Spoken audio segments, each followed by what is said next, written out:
No corazón da parroquia de Bembrive érguese a Igrexa de Santiago, un dos expoñentes máis senlleiros do románico vigués, xunto con San Salvador de Coruxo e Santa María de Castrelos. A súa relevancia histórica está documentada dende a Idade Media. O edificio actual enmárcase entre o último terzo do século XII e os principios do XIII, cunha inscripción no interior da súa ábsida que sitúa un fito clave no ano 1185. Coroando a fachada, érguese o campanario en espadana. Aínda que se trata dun elemento modificado con posterioridade ao templo orixinal, intégrase na súa silueta que segue a presidir o contorno parroquial. A campá maior, de 1940, foi fundida polo Socampo de Arcos da Condesa, Caldas de Reis, e a campá menor, de 1846, foi fundida por Pellón, en Ponteareas. Presenta unha planta dunha soa nave que remata nunha ábsida poligonal, unha tipoloxía moi escasa no románico de Galicia. Desde o punto de vista arquitectónico, estamos ante un templo de transición, onde a solidez románica comeza a abrirse ao gótico, como denotan os seus arcos apuntados e o óculo da fachada principal.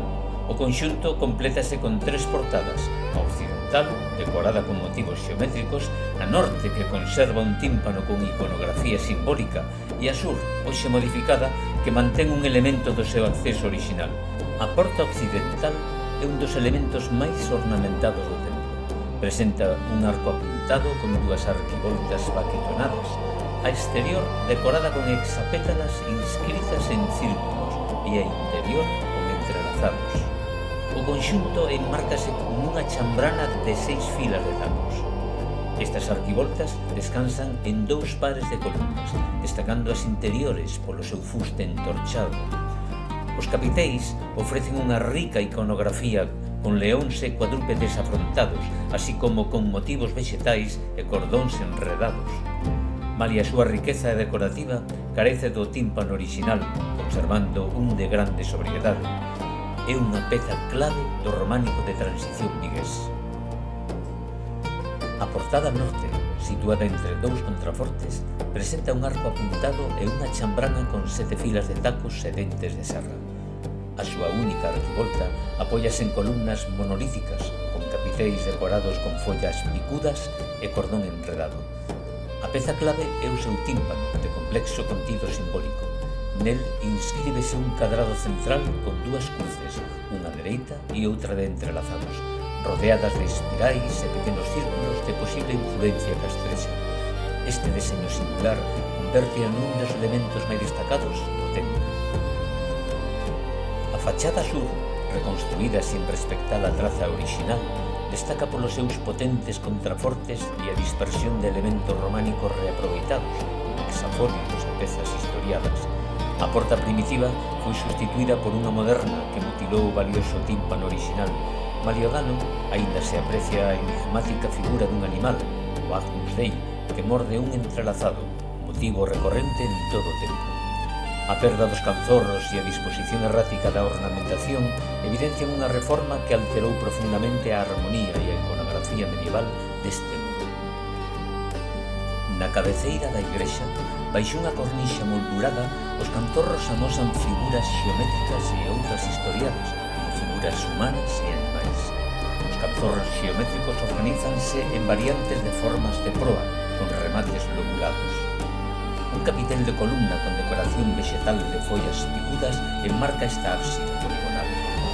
Destaca tamén a decoración de flores de 6 follas entre os canzorros, que alternan formas de proa con figuras de contorsionistas, cabezas animais, capitel de columna novamente vegetal con follas picudas. E de novo, unha tríada de canzorros cunha forma de proa seguida de 2 figuras que representan músicos. A continuación, un enigmático capitel sobre a columna central da ábside, na que se representa unha figura humana entre 2 animais, que algúns analistas interpretan como a escena bíblica de Daniel entre os leóns. Outro trío de canzorros xeometrizantes con formas de proa e remates en bola ou ondulados lévanos ata un fermoso capitel decorado todo en volta cun sogueado entrelazado. O seguinte trío de canzorros presenta unha figura de león entre 2 formas de proa lobuladas. últimos canzorros presentan unha figura contorsionista e un músico.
Nostre